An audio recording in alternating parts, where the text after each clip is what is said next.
Dear students, welcome to my new video. ഇന്ന് നമ്മൾ പഠിക്കുന്നത് ക്ലാസ് 7 സോഷ്യൽ സയൻസിൻ്റെ രണ്ടാമത്തെ ടെക്സ്റ്റ് ബുക്കിൻ്റെ രണ്ടാമത്തെ ചാപ്റ്റർ, അതായത് ഇന്ത്യ ആൻഡ് ഹെർ നൈബേഴ്സ് എന്നുള്ള ലെസൻ്റെ സെക്കൻഡ് പാർട്ടാണ്. നമ്മൾ ഫസ്റ്റ് പാർട്ട് ഓൾറെഡി പഠിച്ചിട്ടുണ്ട്. ചാനൽ പ്ലേലിസ്റ്റിൽ നിന്ന് നിങ്ങൾക്ക് ക്ലാസ് 7 സോഷ്യൽ സയൻസിൻ്റെ എല്ലാ ക്ലാസ്സസും ഞാൻ എടുത്തിട്ടുള്ളത് നിങ്ങൾക്ക് കിട്ടും കേട്ടോ.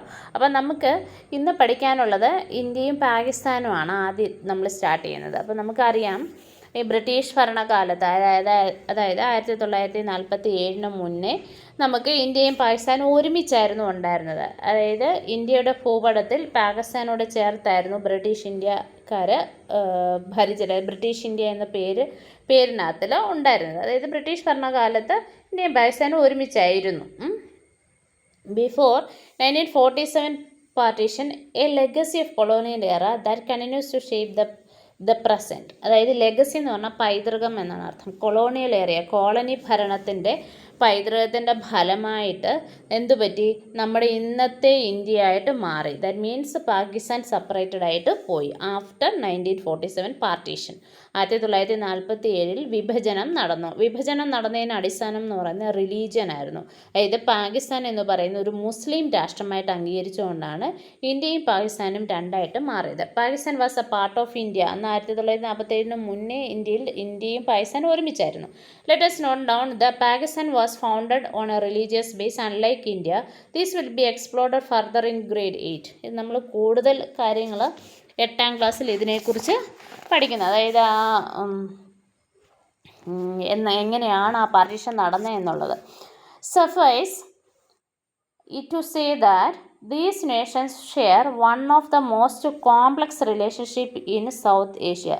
ഒറ്റ വാക്കി പറഞ്ഞു കഴിഞ്ഞാൽ, അതായത് ഇന്ത്യയും പാകിസ്ഥാനും തമ്മിലുള്ള റിലേഷൻ കോംപ്ലക്സ് ആണ്. ദാറ്റ് മീൻസ് വളരെയധികം ബുദ്ധിമുട്ടുള്ള ഒന്നാണ്.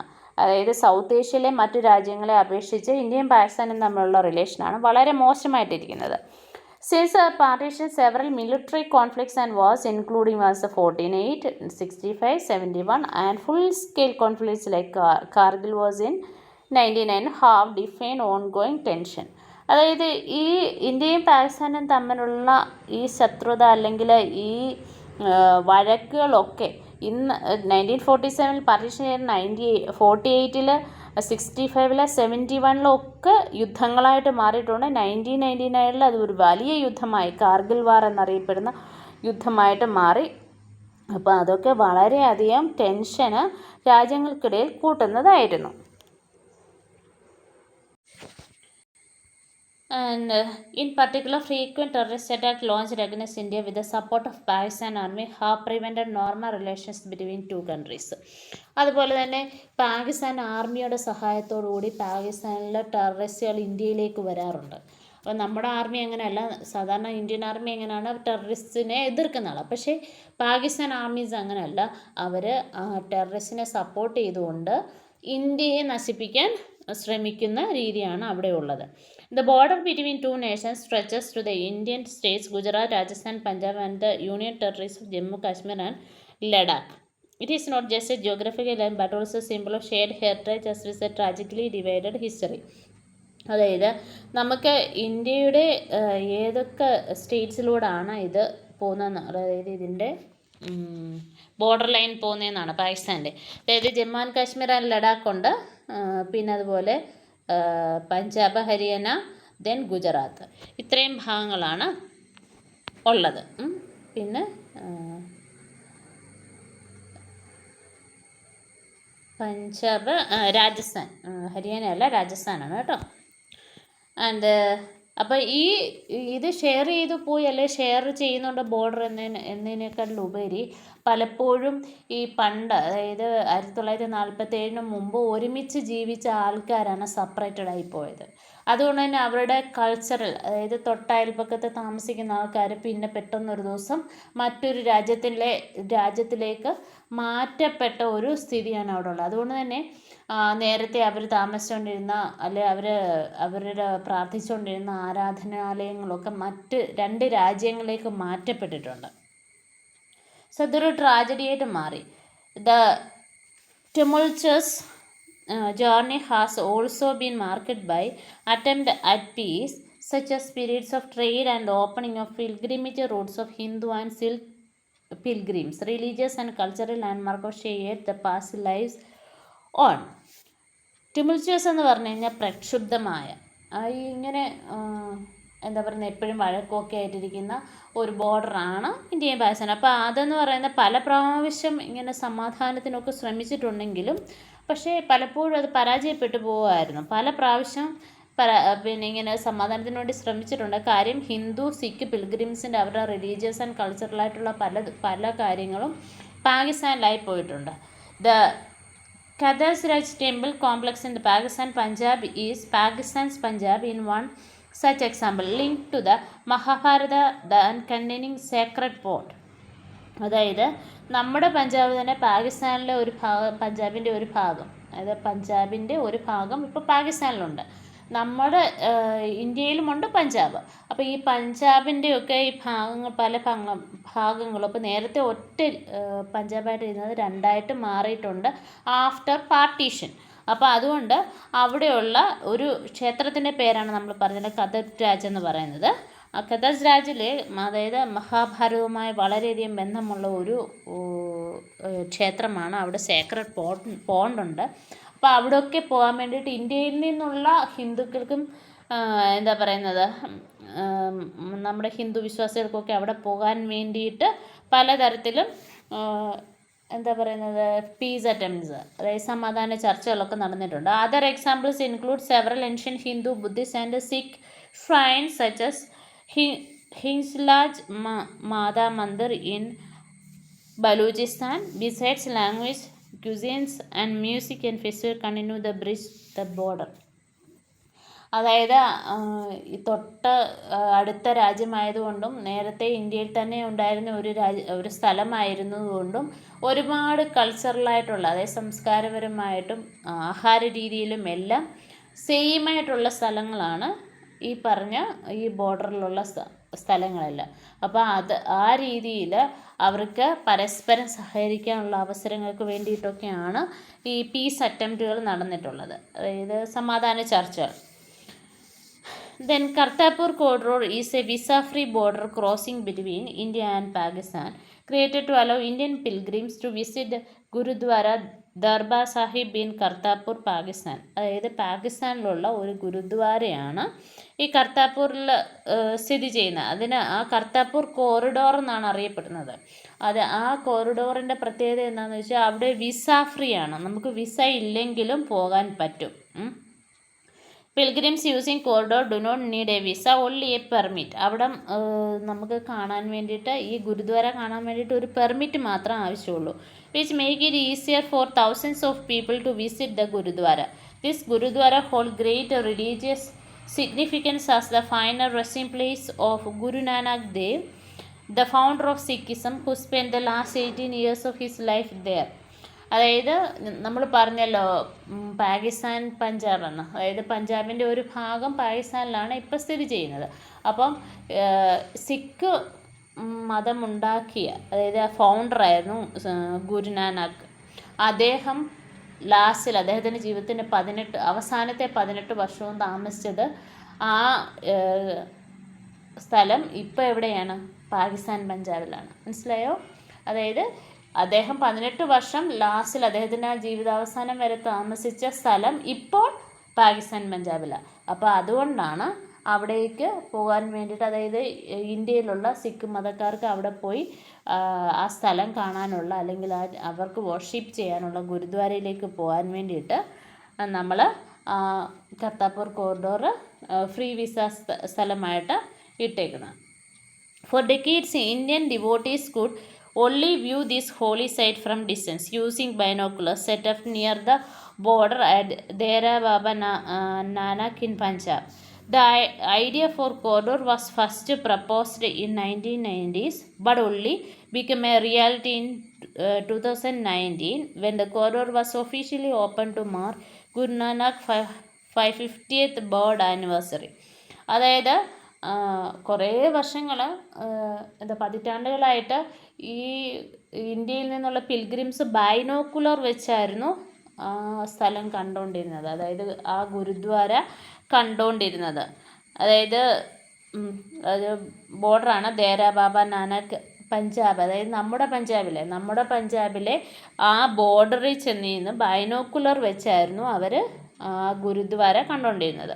പിന്നെ 1990 അത് അവിടേക്ക് പോകാൻ ഒരു കോറിഡോർ ഓപ്പൺ ആക്കാൻ വേണ്ടിയിട്ട് സ്റ്റാർട്ട് ചെയ്തതും.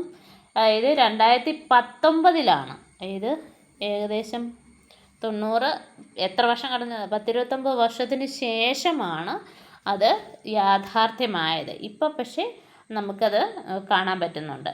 Can the Kartarpur corridor be a model of possible progress in the peace and dialogue? സമാധാനത്തിൻ്റെയും ചർച്ചകളുടെയും ഒരു വലിയ വിജയമാണ് എന്താണ് ഈ കർത്താർപൂർ സാഹിബ് ഗുരുദ്വാരയിലേക്ക് ഇന്ത്യക്കാർക്ക് പോകാൻ കിട്ടിയ ആ ഒരു അനുമതി എന്ന് പറയുന്നത് കേട്ടോ. എ ന്യൂ ബോൺ നെയ്ബർ, ഒരു പുതിയ നെയ്ബറിനെ കുറിച്ചാണ് നമ്മൾ പഠിക്കുന്നത്. ഇവിടെ സ്ഥലമൊക്കെ തന്നിട്ടുണ്ട് കേട്ടോ.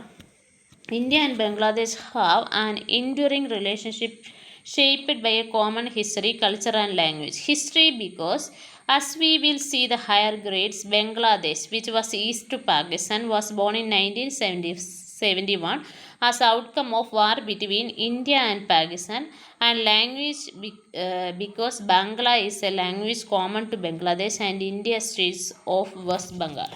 അതായത് ബംഗ്ലാദേശ് എന്ന് പറയുന്ന ഒരു രാജ്യം ഫോം ചെയ്തത് 1971 അതിനു മുന്നേ അത് ഈസ്റ്റ് പാകിസ്ഥാൻ എന്നായിരുന്നു അറിയപ്പെടുന്നത്. അതായത് ഇന്നത്തെ പാകിസ്ഥാൻ, ഇന്ന് നമ്മൾ പാകിസ്ഥാൻ എന്നറിയപ്പെടുന്നത് വെസ്റ്റ് പാകിസ്ഥാൻ എന്നായിരുന്നു അറിയപ്പെടുന്നത്.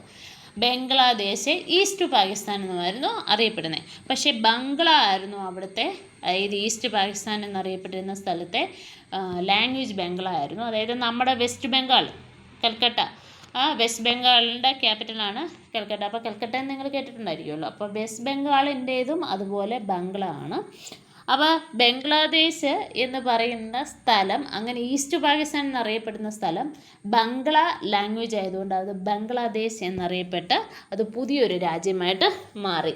അതും ഇന്ത്യയുടെ നെയ്ബറായിട്ട് വന്നു.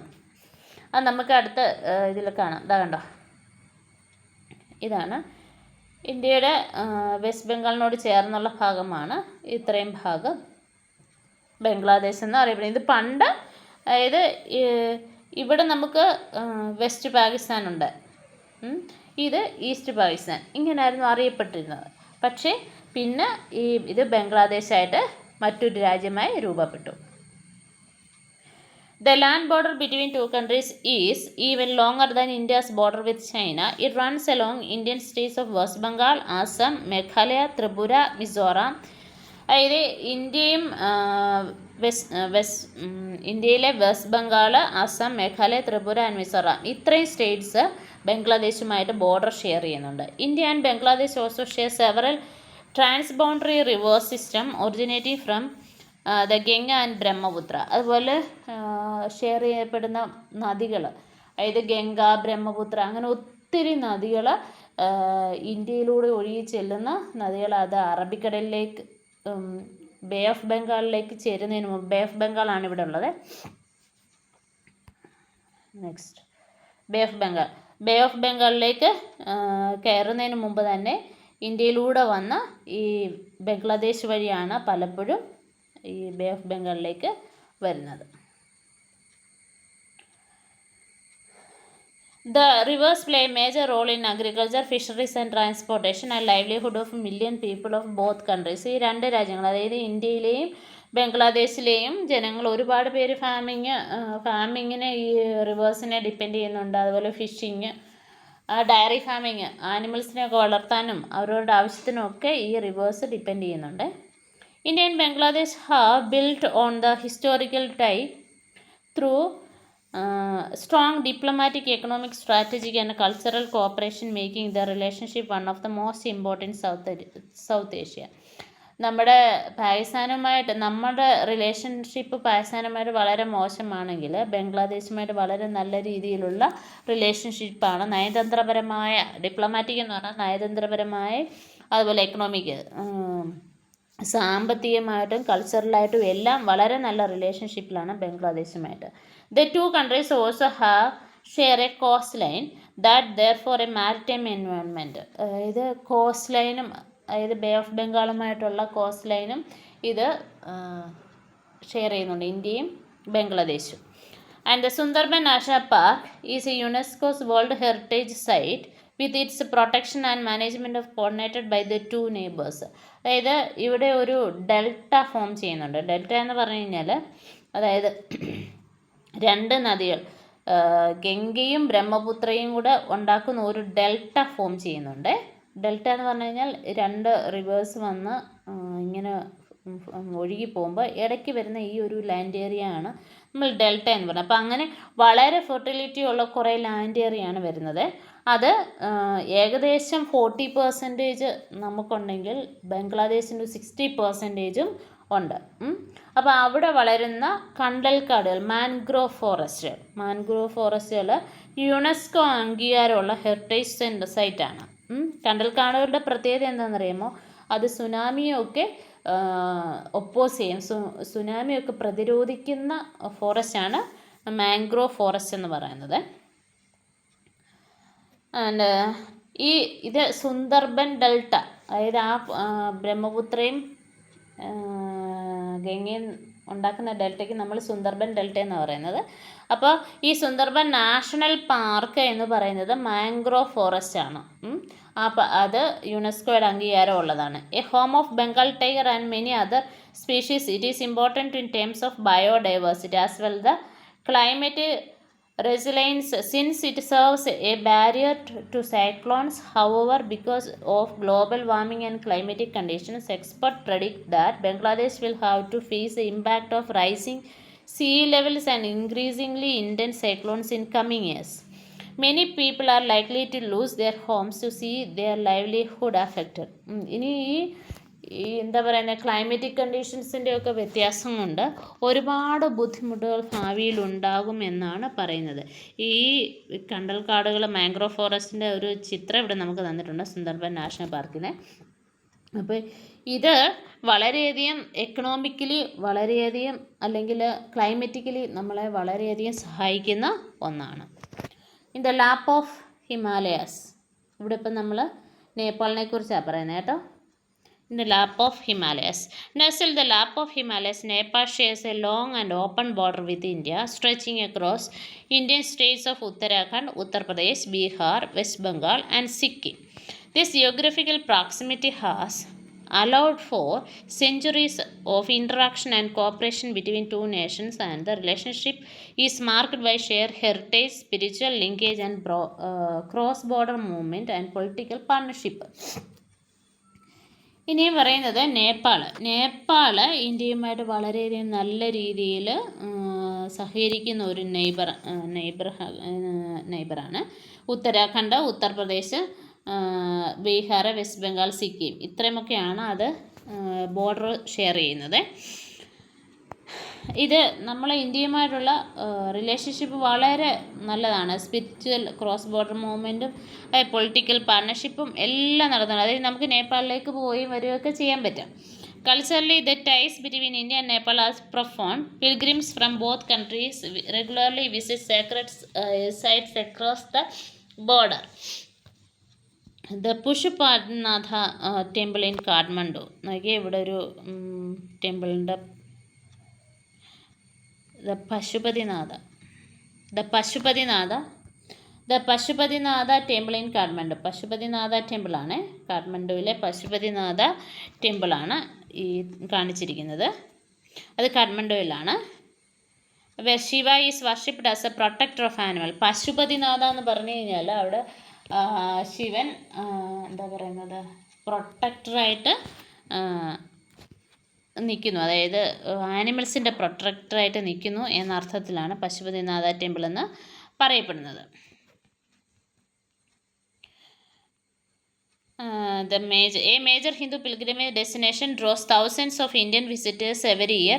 Festivals such as Dasara, that is Dashain, Tihar, Diwali, and Holi are observed with equal enthusiasm in both countries. These shared spiritual traditions strengthen the people-to-people bond and reflect rich tapestry of the mutual cultural appreciation.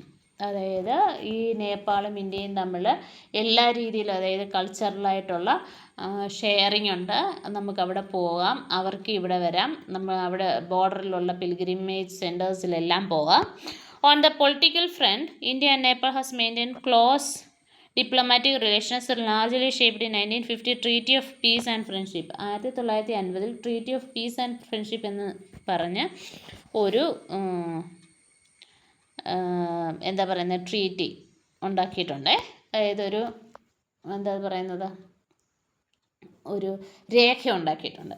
അപ്പോൾ അതിൻ്റെ അനുസരിച്ചിട്ടാണ് നമ്മൾ നയതന്ത്രപരമായിട്ടുള്ള കാര്യങ്ങളൊക്കെ ചെയ്യുന്നത്. This treaty provides for open borders, free movement of people and goods and cooperation in areas such as defense and foreign policy. Cross-border migration and trade form another vital component in India-Nepal relationship. ഇനി അതുപോലെ ഈ treaty കൊണ്ട് ഉണ്ടായ മെച്ചം എന്താണെന്ന് കഴിഞ്ഞാൽ ആ സാധനങ്ങളും ആളുകളും എല്ലാം ആ ബോർഡർ ക്രോസ് ചെയ്ത് അപ്പുറത്തോട്ടും ഇപ്പുറത്തോട്ടും പോകാൻ കഴിയുന്നു എന്നുള്ളതാണ്. The open border policy allows citizen to cross freely without passport or visa, enabling people from both sides to access education, healthcare, employment and maintain family connections, daily life. അതായത് നമുക്ക് എന്തൊരാവശ്യമുണ്ടെങ്കിലും ഈ open ബോർഡറാണ്, അതായത് അവിടെ നമുക്ക് വിസയോ പാസ്പോർട്ടോ ഒന്നും വേണ്ട, പ്രത്യേകിച്ച് പെർമിറ്റുകളൊന്നും എടുക്കണ്ട നേപ്പാളിലേക്ക് പോകാൻ വേണ്ടിയിട്ട്. India is Nepal's largest trading partner, supplying essential goods such as petroleum, medicine, food items and manufactured products. അതായത് നേപ്പാളിൻ്റെ നമുക്ക് പ്രധാനമായിട്ടുള്ള ഒരു വ്യവസായ പാർട്ണറാണ്, ട്രേഡിംഗ് പാർട്ണറാണ് നേപ്പാൾ എന്ന് പറയുന്നത്. അതായത് നമ്മൾ എസെൻഷ്യൽ ഗുഡ്സ്, പെട്രോളിയമോ മെഡിസിനും ഫുഡ് ഐറ്റംസും ഒക്കെ അവരുമായിട്ട് ട്രേഡ് ചെയ്യുന്നുണ്ട്. In return Nepal exports agriculture products, handicrafts, garments, ഇതൊക്കെ നേപ്പാളിൽ നിന്ന് വരുന്നതാണ്. And these exchanges not only contribute to economic development but also reinforce the social and economic integration of border communities. അതുകൊണ്ട് തന്നെ രാജ്യങ്ങൾ തമ്മിൽ നല്ല രീതിയിലായതുകൊണ്ട് ബോർഡറിൽ താമസിക്കുന്ന ആൾക്കാരും വളരെ കംഫർട്ടാണ്. The India-Nepal relationship stands a unique example of neighborhood cooperation shaped in the shared history, faith, geography and committed to the regional harmony. അപ്പം ഇന്ത്യയും നേപ്പാളും തമ്മിലുള്ള റിലേഷൻഷിപ്പ് വളരെ സ്മൂത്തായിട്ട് പോകുന്നതാണ്. What is open border? ഇന്നെന്താ ഓപ്പൺ ബോർഡർ എന്ന് ചോദിക്കുകയാണെ. It is when people from two countries can travel across the border without visa or passport. പാസ്പോർട്ടും വിസയും ഒന്നും ഇല്ലാതെ നമുക്ക് പോകാൻ പറ്റും. This enables family living both sides to stay connected. എപ്പോഴും ബോർഡറിലുള്ള ഫാമിലീസ് തമ്മിൽ, രണ്ട് രാജ്യങ്ങളാണെന്ന് പറഞ്ഞാലും തൊട്ടടുത്തായിരിക്കും താമസം, അവർ തമ്മിൽ കണക്ഷൻ ഉണ്ടായിരിക്കും. People to move easily to work, education, trade and religious visit. അതായത് മതപരമായ ചടങ്ങുകൾക്കും എല്ലാം അവർക്ക് അങ്ങോട്ടും ഇങ്ങോട്ടും പോകാൻ പറ്റും. However India and Nepal work together to ensure the open border remains safe and it is not misused. ഇത് ഓപ്പൺ ബോർഡർ കൊടുക്കുന്നതിൻ്റെ ഏറ്റവും വലിയ പ്രശ്നം എന്താണെന്ന് ചോദിച്ചാൽ അത് മിസ്യൂസ് ചെയ്യപ്പെടരുത് എന്നുള്ളതാണ്. അതായത് ടെററിസ്റ്റുകളൊന്നും അതുവഴി കയറില്ല. It is A simple of trust and friendship between two countries. രണ്ട് രാജ്യങ്ങൾ തമ്മിലുള്ള ട്രസ്റ്റ് ആൻഡ് വിശ്വാസത്തിൻ്റെയും ഫ്രണ്ട്ഷിപ്പിൻ്റെയും വാക്കാണ് ഈ ഓപ്പൺ ബോർഡർ എന്ന് പറയുന്നത്. The land of thunder dragon, ഭൂട്ടാനെ കുറിച്ചാണ് പറയുന്നത്. It is called Druk Yul and or land of the thunder dragon by its inhabitants is a small landlocked Himalayan kingdom nestled between India and China. Bhutan's border was India's touches the state of Sikkim, West Bengal, Assam and Arunachal Pradesh. Over centuries, Bhutan has developed a strong economic and cultural links with India. Bhutan എന്ന് പറയുന്ന രാജ്യം വളരെ ചെറിയൊരു രാജ്യമാണ്, പക്ഷേ വളരെ എന്താ പറയുന്നത് മനോഹരമായൊരു രാജ്യവും ഒപ്പം തന്നെ ഏറ്റവും കൂടുതൽ നമ്മളെന്താ പറയുന്നത് ഏറ്റവും കൂടുതൽ സന്തോഷകരമായ ജീവിതം നയിക്കുന്ന ആൾക്കാരും ഏറ്റവും കൂടുതൽ ആയുസ്സുള്ള ആൾക്കാരും ഭൂട്ടാനിൽ ജീവിക്കുന്നു എന്നാണ് അറിയപ്പെടുന്നത്. Several important rivers originate in the Bhutan to flow in India. They are not only vital for agriculture but also serve the foundation of hydroelectric power generation, which is one of the most significant areas of bilateral cooperation. Some major power plants contribute to Bhutan's economic growth and also supply renewable energy to India. അതുപോലെ പല റിവേഴ്സും originate ചെയ്യുന്നത് ഭൂട്ടാനാണ്. നമുക്ക് ഭൂട്ടാനിൽ നിന്നാണ് അതിൻ്റെ ഒരു ഇന്ത്യയുടെ മാപ്പിൽ നമ്മൾ കണ്ടതാണ്. ഇത് നോക്കാമെന്ന്. അതായത് കണ്ടോ, ഇതാണ് നമുക്ക് ഭൂട്ടാൻ, ഇത് നേപ്പാൾ. അപ്പോൾ ഈ ഭൂട്ടാനിൽ നിന്ന് ഉത്ഭവിച്ച് വരുന്ന പല നദികളും ഇന്ത്യയിലൂടെയാണ് ഒഴുകുന്നത്. അപ്പോൾ ഇന്ത്യയിലൂടെ ഇങ്ങനെ ഒഴുകിയെത്തുന്ന റിവേഴ്സ് നമുക്ക് പവർ പ്രൊജക്റ്റൊക്കെ ഉണ്ടാക്കാൻ വേണ്ടിയിട്ട്, അതായത് ഹൈഡ്രോ ഇലക്ട്രിക് പ്രൊജക്റ്റുകൾ, കറണ്ട് ഉൽപ്പാദിപ്പിക്കാൻ വേണ്ടിയിട്ട് വളരെയധികം സഹായിക്കുന്നുണ്ട്. അവിടെ നിന്ന് ഒഴുകുന്ന റിവേഴ്സാണ്. ഇവിടെ ഭൂട്ടാൻ്റെ ഒരു എംബ്ലം കൊടുത്തിട്ടുണ്ട്. Notice the dragons that symbolise the land of thunder dragon. കണ്ടോ, ഇവിടെ ഡ്രാഗൻ്റെ പടമൊക്കെ കൊടുത്തിട്ടുണ്ട്. അവരുടെ സിമ്പിളാണത്. Culture and religious ties further strengthen the bond between two nations rooted in the shared heritage of Buddhism. Bhutan and India maintain deep spiritual connections. Bhutanese pilgrims frequently visit sacred Buddhist sites in India, such as Bodh Gaya, Rajgir, Nalanda, Udaygiri, and Sikkim. The influence of Indian Buddhist masters such as Guru Padma Sambhava, Guru Rinpoche, who introduced the Vajrayana school of Buddhism to Bhutan in 8th century CE. അതായത് remains central to Bhutan's religious identity. ഇവിടെ നമുക്ക് ഒരു picture വന്നിട്ടുണ്ട്. ഒരു Tala hydro electric project build with support from India being dedicated to the people of Bhutan and China by 2 countries. അതായത് അന്നത്തെ 2008 prime ministers, ഇന്ത്യയുടെ prime മിനിസ്റ്ററായിട്ട് മൻമോഹൻ സിംഗിനെ നമുക്ക് കാണാം പിക്ചറിൽ. അപ്പോൾ ഭൂട്ടാനും ഇന്ത്യക്കും കോമൺ ആയിട്ട് യൂസ് ചെയ്യാൻ പറ്റുന്ന ഒരു ഹൈഡ്രോ ഇലക്ട്രിക് പ്രൊജക്റ്റാണ് അവിടെ നമുക്ക് കാണാൻ പറ്റുന്നത്. അപ്പോൾ ഈ റിലീജിയസ് ടൈ എന്ന് പറഞ്ഞു കഴിഞ്ഞാൽ ബുദ്ധിസമാണ് ഭൂട്ടാൻ്റെ പ്രധാനമായിട്ടുള്ള മതം. അപ്പോൾ ഈ ബുദ്ധിസം എന്ന് പറയുന്ന പിൽഗ്രിംസ് അല്ലെങ്കിൽ മിക്കവാറും പല സൈറ്റ്സും Buddhist Bhutanese pilgrims frequently visit sacred Buddhist sites in ഇന്ത്യയിലാണ് പലപ്പോഴും അവരുടെ പിൽഗ്രിം സെൻറ്റേഴ്സ്. നമുക്കറിയാമല്ലോ, ബുദ്ധൻ ഇന്ത്യയിലാണ് ബുദ്ധിസം ഇൻട്രൊഡ്യൂസ് ചെയ്തത്. അപ്പോൾ ബോധഗയ, രാജ്ഗിര, നളന്ദ, ഉദയഗിരി ഇതൊക്കെ എവിടെയാണ്? ഇന്ത്യയിലാണ്. അപ്പോൾ അവർക്കിവിടെ വന്ന് വർഷിപ്പ് ചെയ്യാനുള്ള പെർമിഷനുണ്ട്. പിന്നെ വജ്രയാന എന്ന സ്കൂൾ ഓഫ് ബുദ്ധിസം ഇൻട്രൊഡ്യൂസ് ചെയ്ത്, അതായത് റിംപോച്ചെ എന്ന് പറയുന്നത് നമുക്ക് ഭൂട്ടാനിലെ ഗുരു പത്മസംഭവ എന്ന് പറയുന്ന ആളും ഇവിടെയായിരുന്നു, അതായത് 8th century ജീവിച്ചിരുന്ന ആൾ. Remains central to Bhutan's religious identity. Indeed the dragon founded the Bhutan's emblem and flag is set to symbolise the thunderous voice of Buddha's teaching. അതായത് ബുദ്ധ മതം അല്ലെങ്കിൽ ബുദ്ധ പറഞ്ഞ കാര്യങ്ങളുടെ ഒരു തണ്ടറസ് വോയിസ് ആയിട്ടാണ് ആ ഫ്ലാഗ് അവർ, മുഴക്കമുള്ള ശബ്ദം ആയിട്ടാണ് അവർ ആ ഫ്ലാഗ് സിംബലൈസ് ചെയ്തേക്കുന്നത്. The relationship between India and Bhutan is marked by the mutual respect, strategic cooperation and cultural affinity. Their partnership exemplifies how shared geography, spiritual heritage, and economic collaboration can foster long-lasting and peaceful religious ties. Regional ties, അതായത് ഇന്ത്യയും ഭൂട്ടാനും തമ്മിലുള്ള mutual respect, cooperation, കൾച്ചറലായിട്ടുള്ള അഫിനിറ്റികൾ, ഇതെല്ലാം വളരെ നല്ലതാണ്. അതായത് that means ഭൂട്ടാനും ഇന്ത്യയും തമ്മിൽ നല്ല രീതിയിലുള്ള റിലേഷൻഷിപ്പാണ് ഉള്ളത്.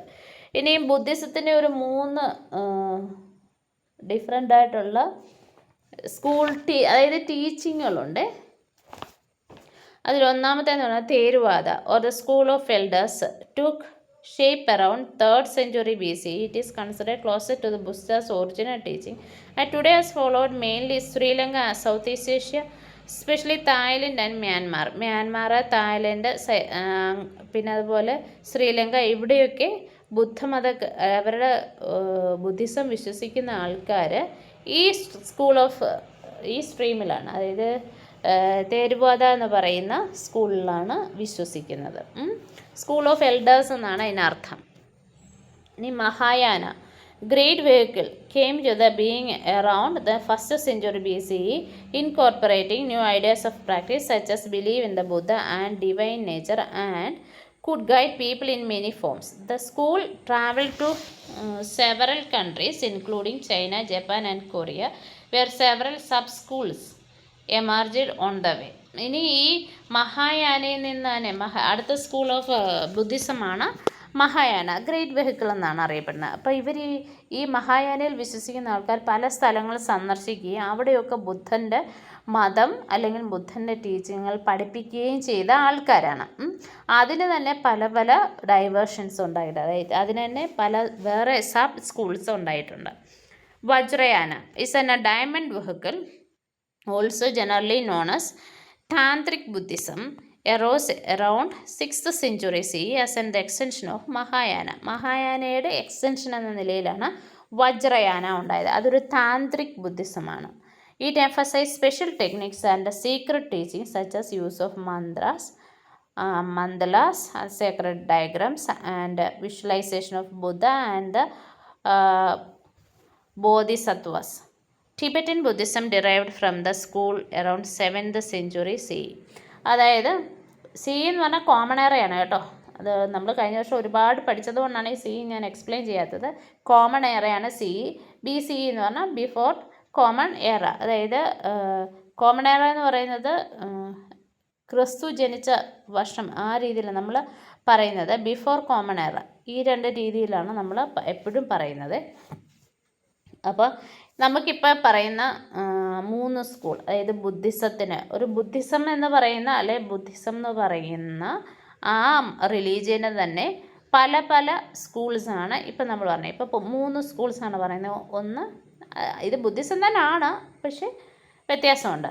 ഒന്നാമത്തെ തേരുവാദ എന്ന് പറയുന്നത്, രണ്ടാമത്തേത് മഹായാന എന്ന് പറയുന്നത്, മൂന്നാമത്തേത് വജ്രയാന. ഈ വജ്രയാനയുടെ പ്രത്യേകത എന്ന് പറഞ്ഞാൽ മഹായാനയുടെ ഒരു എക്സ്റ്റൻഷനായിട്ടാണ് വരുന്നത്. എല്ലാം ബുദ്ധിസമാണ്. Even today these 3 schools of Buddhism are still followed some part of India, especially Himalayan states. Himalayan സ്റ്റേറ്റ്സിലൊക്കെ ഇപ്പോഴും ബുദ്ധിസമാണ് നമുക്ക് കാണാൻ പറ്റുന്നത്. അപ്പോൾ ഈ ടൈഗേഴ്സ് നെസ്റ്റ് എന്ന് പറയുന്ന ഈ ഒരു മൊണാസ്ട്രി ഉണ്ടല്ലോ, ഇതൊരു ബുദ്ധിസ്റ്റ് മൊണാസ്ട്രിയാണ്. വളരെയധികം ടൂറിസ്റ്റുകൾ പോകുന്ന ഒരു സ്ഥലമാണ്. ഇതൊരു ട്രക്കിംഗ് ഏരിയ ഉള്ളൂ. അതായത് വളരെ ദൂരം ഇങ്ങനെ നടന്ന് ചെന്ന് കാണേണ്ട, അതായത് ഇത് കണ്ടില്ലേ, നമുക്കൊരു പാറക്കെടുക്കിനകത്തായിട്ടാണ് നമുക്ക് കാണാൻ പറ്റുന്നത്. Bhutan developed A concept of gross national happiness index as A more holistic measure of their national progress compared with the prevailing concept of like gross domestic product. These include idea of sustainability, good governance, and promotion to the culture among others. The country assesses the progress periodically based on this index. അതായത് ഇത് സാധാരണ നിന്ന് വളരെ വ്യത്യസ്തമായിട്ടുള്ള ഒരു കാര്യമാണ്. അതായത് gross national happiness. അതായത് ഞാൻ പറഞ്ഞല്ലോ ആദ്യമേ, ഭൂട്ടാനിലാണ് ഏറ്റവും സന്തോഷമുള്ള മനുഷ്യർ താമസിക്കുന്നത് എന്നാണ് പറയുന്നത്. മനസ്സിലായോ? അവർ ഡൊമസ്റ്റിക് പ്രോഡക്ട്സ്, അതായത് അവർ വീടുകളിൽ ഉണ്ടാക്കുന്ന സാധനങ്ങളെല്ലാം വളരെയധികം പ്രൊമോട്ട് ചെയ്യുന്ന ആൾക്കാരാണ്. കുറച്ചുകൂടെ വ്യക്തമായിട്ട് പറഞ്ഞാൽ നമ്മൾ യൂസ് ചെയ്യുന്ന പോലെ പ്ലാസ്റ്റിക്കുകളോ അങ്ങനെയുള്ള എന്താ പറയുന്നത് എക്സ്റ്റേണലായിട്ടുള്ള സാധനങ്ങളൊന്നും ഉപയോഗിക്കത്തില്ല. അവരുടെ നാട്ടിൽ തന്നെ ഉണ്ടാക്കുന്ന സാധനങ്ങളാണ് അവർ യൂസ് ചെയ്യുന്നത്. അതുകൊണ്ട് തന്നെ ഗ്രോസ് നാഷണൽ ഹാപ്പിനെസ് ഇൻഡെക്സ് എന്ന് പറയുന്ന ഭൂട്ടാന് വളരെ കൂടുതലാണ്. അവിടെയുള്ള ആൾക്കാർ വളരെയധികം ആയുസ്സുള്ളവരാകുന്നതിന് കാരണവും അത് തന്നെയാണ് പറയുന്നത്. Next is India's gateway to south east Asia. മ്യാൻമാറിനെ കുറിച്ചാണ് പറയുന്നത്. പണ്ടത് ബർമ എന്നാണ് അറിയപ്പെട്ടിരുന്നത്. Share a long standing relationship ground on historical, ethnic and cultural connections despite period of political turmoil. As the birthplace of Buddhism, India holds special spiritual significance for people of Myanmar, many of whom visit India during pilgrimage. മ്യാൻമാറിൻ്റെയും പ്രത്യേകത എന്ന് പറയുന്നത് ബുദ്ധമതമാണ് അവിടെ കൂടുതലുള്ളത്. അതുകൊണ്ട് തന്നെ Buddhism എന്ന് പറയുന്നത് ഇന്ത്യയിൽ ഒറിജിനായ ഒരു മതമായതുകൊണ്ട് ഇന്ത്യയും മ്യാൻമാറും തമ്മിൽ നല്ല റിലേഷൻഷിപ്പാണ്. The two countries are connected to the land border as well as maritime boundary in the Bay of Bengal. അതായത് നമ്മൾ വെസ്റ്റ് ബംഗാളിൻ്റെ കാര്യം പറഞ്ഞ പോലെ വെസ്റ്റ് ബംഗാളും പിന്നെ ബംഗ്ലാദേശും തമ്മിലും നമുക്ക് മാരിടൈം പാർട്ണർഷിപ്പ്, അതായത് കടൽ തീരം ഷെയർ ചെയ്യുന്നുണ്ട്. അതുപോലെ തന്നെയാണ് മ്യാൻമാറുമായിട്ട് നമുക്ക് കടൽ തീരം ഷെയർ ചെയ്യുന്നുണ്ട്. India's north eastern States of Arunachal Pradesh, Nagaland, Manipur and Mizoram share borders with Myanmar. അതായത് ഇന്ത്യൻ സ്റ്റേറ്റ്സ് ആണ് മിസോറാം, അരുണാചൽ പ്രദേശ്, മണിപ്പൂർ, നാഗാലാൻഡ്, ഇതൊക്കെ മ്യാൻമാറുമായിട്ട് ബോർഡർ ഷെയർ ചെയ്യുന്നുണ്ട്. And facilitating cross border interaction and cooperation. These ties form the basis of sustained cultural exchange and regional connectivity initiative between two nations. ഈ രണ്ട് രാജ്യങ്ങളും തമ്മിലുള്ള connection വളരെ നല്ലത്. എന്നാൽ നമുക്കിവിടെ Myanmar on the left and India Mizoram right bank of Tiau river. The river forms part of international boundary between two countries. അതായത് ഇപ്പം നമ്മുടെ മിസോറാമില്ലേ, ഇന്ത്യയിലെ മിസോറാമും മ്യാൻമാറും തമ്മിലുള്ള എന്താ പറയുന്ന ബോർഡറാണ് ഈ തിയോ റിവർ. കണ്ടോ, അതിന് വലിയൊരു ബ്രിഡ്ജ് പണിതിട്ടുണ്ട് ഇവർക്ക് അങ്ങോട്ടും ഇങ്ങോട്ടും പോകാൻ വേണ്ടിയിട്ട്. മനസ്സിലായോ? അപ്പോൾ ഈ തിയോ റിവറാണ് ഇവിടെ ഗേറ്റായിട്ട് നിൽക്കുന്നത്, അല്ലെങ്കിൽ ബോർഡറായിട്ട് നിൽക്കുന്നത്. Myanmar is also India's gateway to Southeast Asia. The land border crossing agreement of 2018 between India and Myanmar eased cross-border movement of people living in border areas. 2018 ഒപ്പുവെച്ച കരാർ അനുസരിച്ചിട്ടാണ് ക്രോസ് ബോർഡർ മൂവ്മെൻറ്റ് ഇന്ത്യയും മ്യാൻമാറും തമ്മിൽ നടക്കുന്നത്. Boosted trade, enhanced connectivity and deepened people-to-people ties, especially between India's northeast and Myanmar.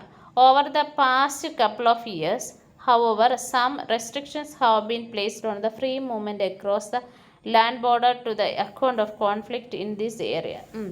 ഇനി ഇങ്ങനെ മ്യാൻമാറിൽ നിന്ന് ഇന്ത്യയിലേക്ക് വരാൻ ഒക്കെ പോകാനും അല്ലെങ്കിൽ നമുക്ക് അങ്ങോട്ട് പോകാനും ഒക്കെയുള്ള ഒരു ട്രീറ്റി ആയിരുന്നു 2018 നമ്മൾ എഴുതിയത്. പക്ഷേ അതിനുശേഷം റീസെൻ്റായിട്ട് റോഹിംഗ്യാസിൻ്റെ ഒക്കെ വരവോടുകൂടി മ്യാൻമാറിൽ നിന്നുള്ള ആൾക്കാരുടെ വരവിനെ നമ്മൾ തടഞ്ഞിട്ടുണ്ട്.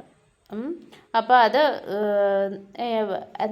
അൺഓതറൈസ്ഡ് ആയിട്ടുള്ള, അതായത് പ്രത്യേകിച്ച് ഇന്ത്യയിൽ താമസിക്കാൻ അനുവാദമില്ലാതിരുന്ന കുറേ ആൾക്കാർ ഇന്ത്യയിലേക്ക് വന്ന് താമസിക്കാൻ നടത്തിയ ശ്രമത്തിൻ്റെ ഫലമായിട്ടാണ് അത് നമ്മൾ ആ ഒരു ബോർഡറിൽ നിന്ന് ആ ബോർഡറിലേക്ക് റെസ്ട്രിക്ഷൻ വെച്ചത്. ആനന്ദ ടെമ്പിൾ, ബാഗനിലെ ആനന്ദ ടെമ്പിളിൻ്റെ ഒരു പിക്ചർ അവിടുത്തെ. A few years ago India help restore the Ananda temple in Bagan among others that had been damaged by earthquake. അതായത് ഒരു ഭൂകമ്പത്തിൽ നഷ്ടപ്പെട്ടു പോയതായിരുന്നു ഈ ടെമ്പിൾ. അത് ഇന്ത്യയാണ് മ്യാൻമാറിൽ ഇന്ത്യയുടെ ഹെൽപ്പോടു കൂടിയാണ് പിന്നെ രണ്ടാമത് അത് വെച്ചത്. India also gifted 16 replica of a Sarnath statue of the Buddha to the Swadagan pagoda in Yangon Myanmar. അതുപോലെ ഇന്ത്യയിൽ നിന്ന് വലിയൊരു സ്റ്റാച്യു, സാരനാഥിൻ്റെ ഒരു replica of the Sarnath statue, അതായത് ബുദ്ധൻ്റെ ഒരു വലിയ സ്റ്റാച്യു കൊടുത്തിട്ടുണ്ട് മ്യാൻമാറിൽ. ഒരു പഗോഡ എന്ന് പറഞ്ഞു കഴിഞ്ഞാൽ ഈ ബുദ്ധമതക്കാരുടെ ടെമ്പിൾ എന്ന് നമുക്ക് വേണം പറയാം. നമ്മൾ യൂസ് ചെയ്യുന്ന വേർഡ് ടെമ്പിൾ എന്നാണ്.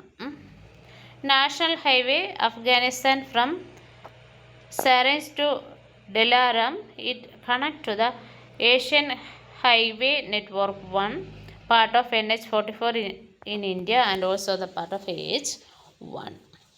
ഇനി എ ലാൻഡ് ലോക്ക്ഡ് നെയ്ബർ, നമ്മൾ അഫ്ഗാനിസ്ഥാനെ കുറിച്ചാണ് പഠിക്കുന്നത്. A multi ethnic landlocked country in South Central Asia once shared the direct land border with India. However, the creation of Pakistan in 1947 has complicated access between the two countries. Despite these geopolitical challenges, India and Afghanistan have by and large maintained close and friendly ties rooted in shared history and culture besides significant strategic interest. അതായത് അഫ്ഗാനിസ്ഥാൻ എന്ന് പറയുന്ന സ്ഥലം നമ്മൾ ഇന്ത്യയുമായിട്ട് വളരെയധികം close contact ഉണ്ടായിരുന്നു. പക്ഷേ അതിനിടയ്ക്ക് ഒരാൾ വന്നു, പാകിസ്ഥാൻ. അഫ്ഗാനിസ്ഥാനോട് ചേർന്ന് നമ്മൾ ആദ്യം പാകിസ്ഥാൻ്റെ മാപ്പ് കാണിച്ചപ്പോൾ ഞാൻ പറഞ്ഞതാണ് അതിനോട് ചേർന്ന് അഫ്ഗാനിസ്ഥാനും ഇറാനും കിടക്കുന്നത്.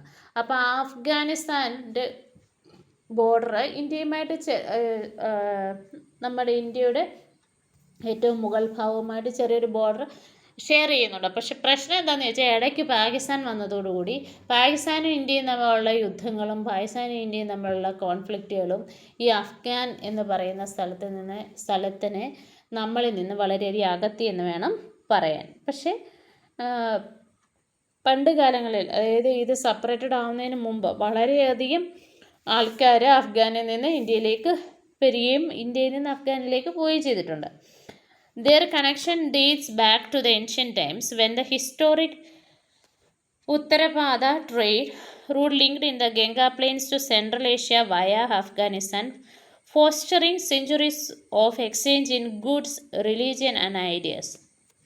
പണ്ട് കാലങ്ങളിൽ, അതായത് 1947 ഒക്കെ വളരെ മുന്നെയാണ് ഈ നമ്മുടെ അഫ്ഗാനിലൂടെയാണ് ഉത്തരപാത എന്ന് പറയുന്ന ഒരു ട്രേഡ് വേ തന്നെ ഉണ്ടായിരുന്നു അഫ്ഗാനിലൂടെ, ഇന്ത്യയിൽ നിന്ന് അഫ്ഗാനിലൂടെ, stretching from Gandhara, modern Kandahar, through major Indian sites like Takshashila, Varanasi and Pataliputra. This cultural super highway enables the flow of Buddhism, Hinduism, art and philosophy. അപ്പോൾ ഇന്ത്യയിൽ നിന്ന് ഗാന്ധാർ എന്നത് ഇന്ന് കണ്ഡഹാറാണ് കേട്ടോ, കണ്ഡഹാർ പാകിസ്ഥാനിലാണ്. അപ്പോൾ ഈ പറയുന്ന സ്ഥലങ്ങളിലൂടെ, അതായത് ഇന്ത്യയിലെ തക്ഷശില, വാരാണസി, പാടലിപുത്ര ഇങ്ങനെയുള്ള സ്ഥലങ്ങളിലേക്കുള്ള വരവ് അഫ്ഗാനിൽ നിന്നുണ്ടായിരുന്നു. അഫ്ഗാൻ വഴി വരുമായിരുന്നു. പക്ഷേ എന്താ പറയുന്നത്, ഇപ്പോൾ എന്നാൽ അങ്ങനെ ഇല്ല. Before the spread of Islam in 7th century CE, Afghanistan was a thriving center of Buddhist and Hindu culture. അത് 7 സെഞ്ച്വറി, കോമൺ എറ 7 സെഞ്ച്വറിയിലാണ് ഈ ഇസ്ലാം മതം അവിടേക്ക് വന്നത്. അപ്പോൾ അതിന് മുന്നേ എന്ന് പറഞ്ഞാൽ അവിടെ കൂടുതലും ബുദ്ധമതക്കാരും ഹിന്ദുക്കളുമായിരുന്നു ഉണ്ടായിരുന്നത്. Kingdoms like Kapisa and Zabul mirrored Indian system of governance. അന്ന് പണ്ട് കാലങ്ങളിൽ ഏൻഷ്യൻ്റ് ആയിട്ടുള്ള സമയത്ത് ഇന്ത്യൻ ഗവർണൻസ് തന്നെയാണ്, അതായത് ഇന്ത്യയുടെ ഭരണരീതി തന്നെയായിരുന്നു അവർക്കും ഉണ്ടായിരുന്നത്. The gigantic Buddha of Bamiyan carved into Afghan cliffs. അതായത് അഫ്ഗാൻ്റെ പ്രത്യേകത എന്ന് പറഞ്ഞാൽ വലിയ റോക്കി ഭാഗങ്ങളാണ്, പർവ്വതനിരകളാണ്. അവിടെ ബുദ്ധൻ്റെ വലിയ ഒരു സ്റ്റാച്യു ഉണ്ടായിരുന്നു. Stood as A powerful symbol of Mahayana Buddhism reach from India, reflecting the deep civilization ties between two religions. Sadly, they were destroyed in 2001. പക്ഷേ ആ സ്റ്റാച്യു എല്ലാം 2001 നശിപ്പിക്കപ്പെട്ടു. അപ്പം അവിടെ ഇസ്ലാം മതം വന്ന്, അതായത് ഇസ്ലാം മതം വരുന്നതിന് മുന്നേ ഹിന്ദുക്കളും ബുദ്ധമതക്കാരുമായിരുന്നു ഉണ്ടായിരുന്നത്. പക്ഷേ ഈ ഇസ്ലാം മതം വന്നതോടുകൂടി അവിടെ നിന്ന് ഈ മതത്തിലുള്ള ആൾക്കാർ വളരെ കുറയുകയും ചെയ്തു. അപ്പോൾ ആ 2001 വളരെ മനോഹരമായ ഒരു ബുദ്ധൻ്റെ statue ഉണ്ടായിരുന്നതും നശിപ്പിക്കപ്പെട്ടു. Recent decades, India and Afghanistan continue to share strong people-to-people ties. India has supported education, healthcare, and infrastructure development in Afghanistan, including the construction of Afghan Parliament building and Saranj-Dilaram Highway. These initiatives, despite up and down, reflect a wish to build a long shared history of friendship and mutual respect. അപ്പോൾ ഇപ്പോഴും അഫ്ഗാനുമായിട്ട് India പ്രശ്നങ്ങളൊന്നുമില്ല. അഫ്ഗാനുമായിട്ട് നല്ല രീതിയിൽ തന്നെയാണ് പോകുന്നത്. നമ്മൾ education, health care, infrastructure development ഇതിനെല്ലാം വളരെയധികം അഫ്ഗാനുമായിട്ട് നമ്മൾ യോജിച്ച് പോകുന്നുണ്ട്. മ്യൂച്വൽ റെസ്പെക്റ്റ്, പരസ്പര ധാരണയോടെ, പരസ്പര ബഹുമാനത്തോടെ ഇന്ത്യയും അഫ്ഗാനും വളരെയധികം നന്നായിട്ടാണ് ഇപ്പോൾ പോകുന്നത്. അപ്പം ഇന്നത്തെ ക്ലാസ് നമുക്കിവിടെ തീർക്കാം. ഇന്ത്യാസ് മാരിടൈം നമ്പേഴ്സ് നമുക്ക് അടുത്ത ദിവസം എടുക്കാം കേട്ടോ. Thank you.